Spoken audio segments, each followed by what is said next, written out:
네, 안녕하세요. 이번에 배울 거는 이제 글 독해를 시작하면서 글 독해 이쪽 프롤로그를 보도록 하겠습니다. 그러니까 여러분들이 그러니까 글 독해라는 게 어떻게 이루어지고, 그러니까 좀 크게 이렇게 보고 생각을 해봤으면 좋겠다는 차원에서 이쪽 부분을 한번 살펴보고 간략하게 살펴보고 넘어가도록 하겠습니다. 그러니까 글도 이제 성격이 있습니다. 어떤 유형인데 그런 거에 따라서 이제 읽는 법이 다르다. 그러니까 이거 평소 우리가 글을 읽을 때는 그렇진 않잖아요. 그런데 이것이 시험이다 보니까 그러니까 시험에 맞는 글 읽기를 위해서 어떤 이 글 읽는 방법을 좀 다르게 해서 좀 효율적으로 읽자. 그러니까 효율성을 위한 것이죠. 그러니까 평소에 이렇게 읽으라는 것은 아니고 여러분들이 그 수험생 생활을 하는 동안만이라도 이렇게 좀 읽어 버릇을 하면은 이제 시험을 볼 때 더 그 글의 핵심을 더 빨리 파악할 수 있지 않을까 이런 생각을 갖고 있습니다. 그러니까 앞에 강의를 통해서 문장과 단락 독해를 배웠습니다. 그러니까 이 부분을 통해서 배운 거는 이제 특징이다. 단락에서는 주장하고 반박하는 단락이 있으면은 이런 단락에서는 어떻게 무엇에 좀 초점을 맞춰야 되는지 그런 것에 대해서 배웠습니다. 그러니까 그런 특징들을 뽑아내서 이제 적용하는 법을 배웠던 것입니다. 그러니까 가령 주장이 있고 반박하는 글이라면은 반박에서 문제가 나올 수도 있겠죠.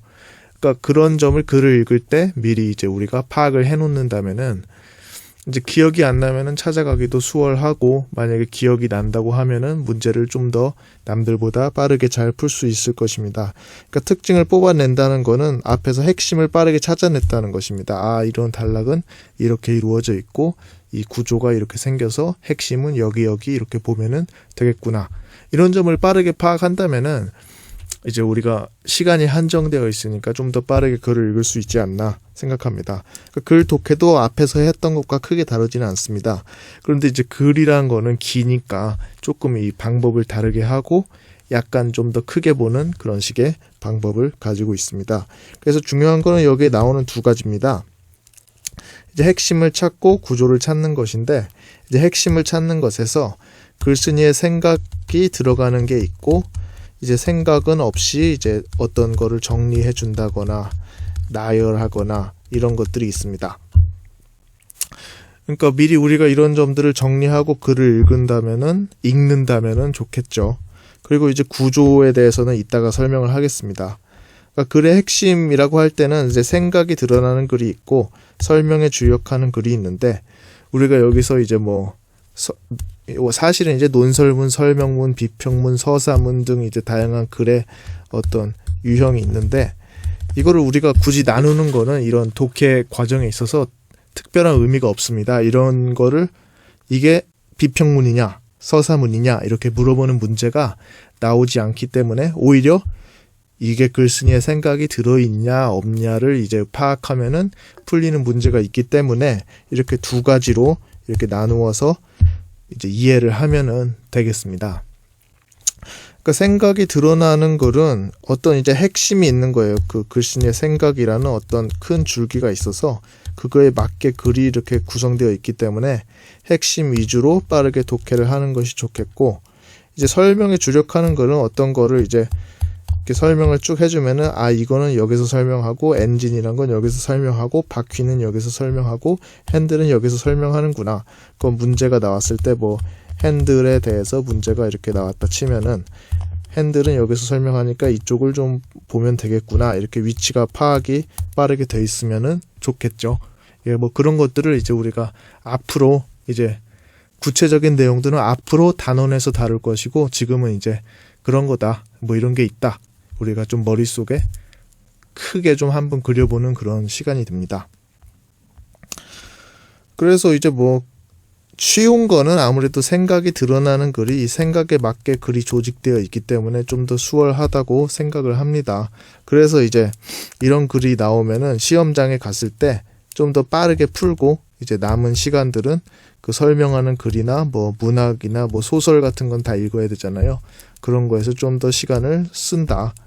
그러니까 가끔 그런 거를 물어봐요. 한 문제 세트를 몇 분 만에 풀어야 되냐. 물론 이제 문제 수를 이제 그 총 시간을 문제 수로 이렇게 나누면은 그렇게 기계적으로 한 문제는 뭐 몇 분 몇 초 안에 풀어야 된다 이렇게 나오지만은 그런 게 실제 의미가 없는 게 어떤 글은 빨리 읽을 수도 있고 어떤 글은 빨리 읽을 수 없고 뭐 이런 게 있고 또 문제마다 난이도도 다르기 때문에 어떤 문제는 이제 글을 읽고 바로 풀리는 게 있는가 하면은 어떤 거는 글을 다시 돌아가서 읽어야 되고 또 문제를 분석해야 되고 여러 가지 과정이 있기 때문에 일률적으로 뭐 몇 분 몇십 초다 이렇게 말을 할 수는 없습니다. 말을 할 수는 있겠죠. 근데 그게 어떤 의미는 없다 이렇게 생각하고 있습니다. 그럼 글의 구조를 파악하는 거는 무엇이냐? 앞에서 지금 하나 배운 거는 글의 핵심은 무엇이냐 할 때 이렇게 두 갈래 과정이 있어서 이렇게 나누어진다는 걸 배웠고, 그럼 글의 구조는 무엇이냐?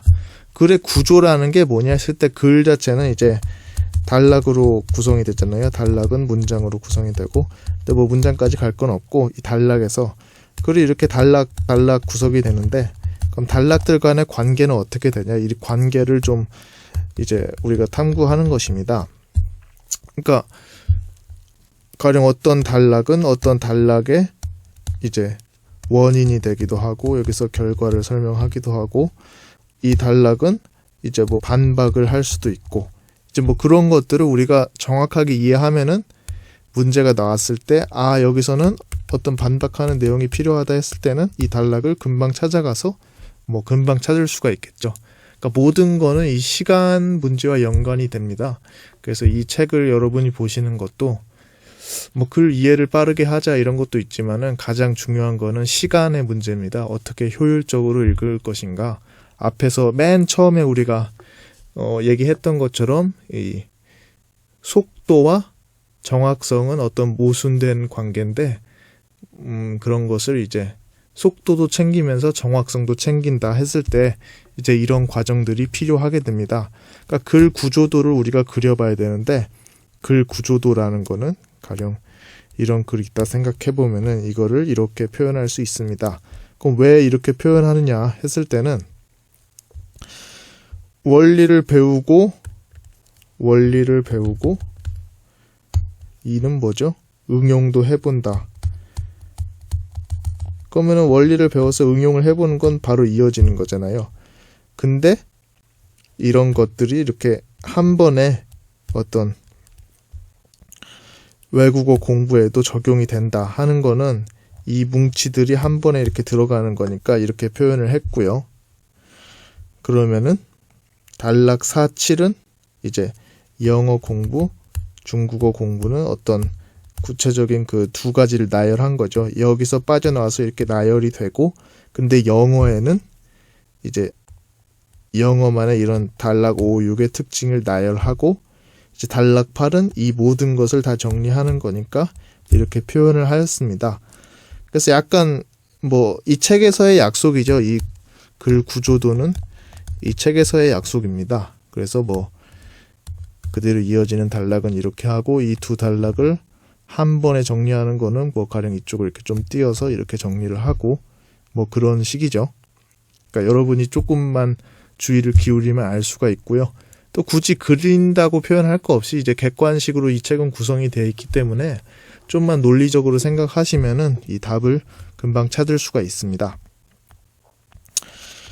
그러면은 뭐 구체적인 설명을 여기 했는데 뭐 제가 말로 설명을 했으니까요. 그럼 이제 글에 있으면은 아까 말했듯이 생각이 드러나는 게 있고 설명이 주력하는 게 있는데 이제 각각은 이제 생각 글만의 전개 방식이 있고 설명 글만의 전개 방식이 있습니다. 그런데 글이니까 글만의 공통적인 전개 방식이 있겠죠. 그러니까 총 이제 한 세 가지 파트이죠. 생각 글의 전개 방식, 설명 글의 전개 방식, 둘 다 이제 공통되는 어떤 전개 방식, 이렇게 세 가지 파트로 나누어서 앞으로 공부를 하게 될 것입니다. 이제 끝났네요.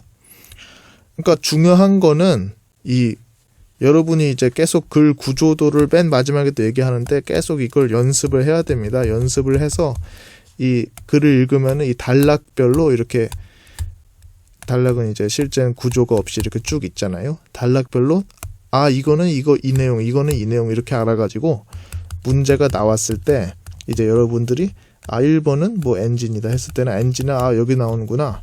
여기서는 어떤 반박이다 했을 때는 반박은 여기서 말했었어. 이렇게 바로바로 찾아가야 되는데 공부를 조금 소홀하게 하는 학생들은 이 작업들이 바로바로 되지가 않습니다.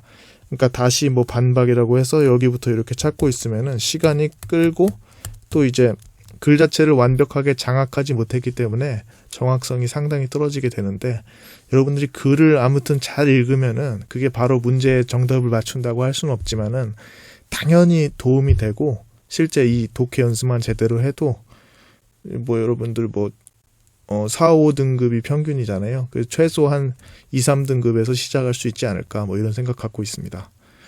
그러니까 가령 제 책을 봤는데 7등급이다.